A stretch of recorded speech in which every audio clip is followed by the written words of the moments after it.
Your mental game, your strength on the golf course. I've been to many tournaments when the professionals are playing and been on driving ranges. And when you look at the players striking the ball, if they want to hit a fade or a draw, or if they want to hit it 300 yards, 200 yards, 145 yards, in the majority of cases they can do it. Will be the odd player who's having some technical issues, if you like, on the range, and they'll be working on things. But in the main, the majority of players on that range there will be hitting the ball pretty much the same, and you won't be able to pick out who's playing terribly, who's playing fantastic in the run into the event. Now, if you look at the county or the club golfer, yes, there'll be a wider range meets on show. Some lovely swings, some horrible swings, and striking the ball is going to be very, very different. However, where the similarities are, the likelihood is in the top 5, top 10 players of the tournament who are professional, and for the club golfer, the winner, the guys who finish in the top 3, will be the people who've dealt with pressure the best. That's right. How often do you see in a tournament, especially in a major, someone just choke ever so slightly? They maybe just get a little bit quick and a little bit on the last 2 or 3 holes. Or in club golf, maybe somebody has some opportunities to hold some short putts from 3, 4, 6 or 7 feet in those closing holes, and they just can't quite do it. They get a little bit jerky, or they're a bit tentative over those putts. So yeah, are you that guy? Have you had those rounds where you've come off and you've done pretty well, but you also know that you could have done better, that you left shots out there on the golf course? I'm going to cite a case study to be able to demonstrate 3 tips on the golf course that are going to go on to help you lower your scores and get the most from your talent. So in this case study, I worked with a professional golfer. Now, this guy was very, very talented, and he came to see me saying that he was playing quite well. It's very unusual. Normally, my role is to help people who've got a problem or a challenge. Now, yes, he was playing quite well, but I suppose, yeah, there was a challenge there. He was shooting 3 under, 2 under, level par, but he felt that there was a low score there in him.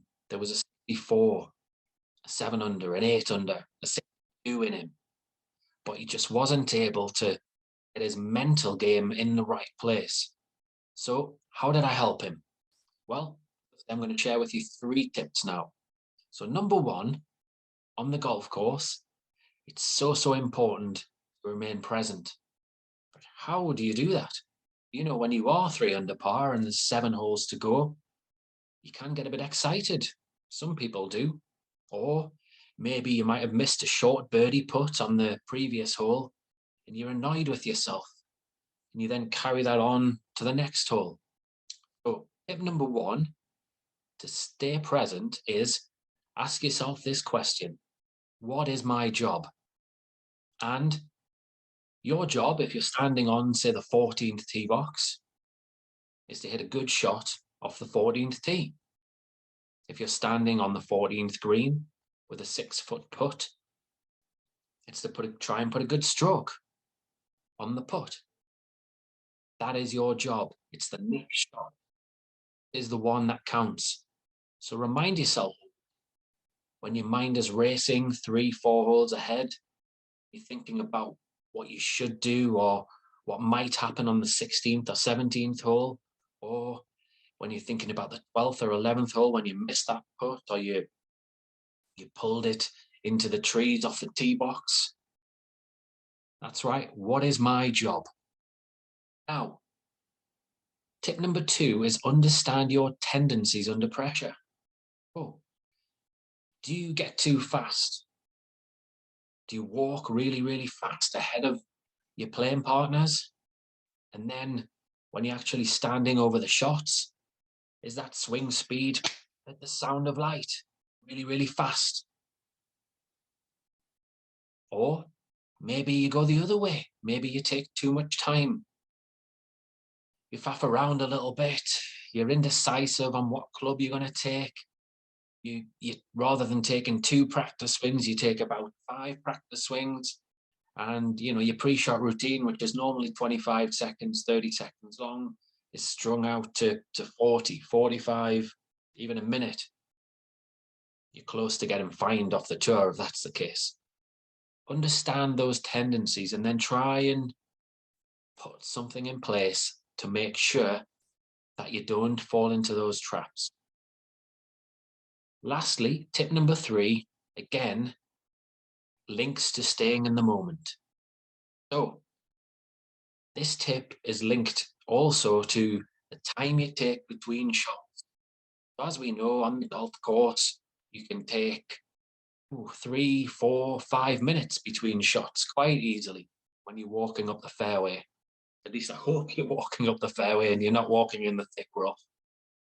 How is it that, again, you can just concentrate on the present and not get ahead again too far in the past there and dwell?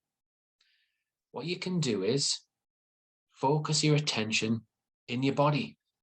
So perhaps as you walk along this cleanly cut fairway, I hope, you can just place your attention into your feet. Notice the left foot going forward, then the right foot. Left foot, right foot.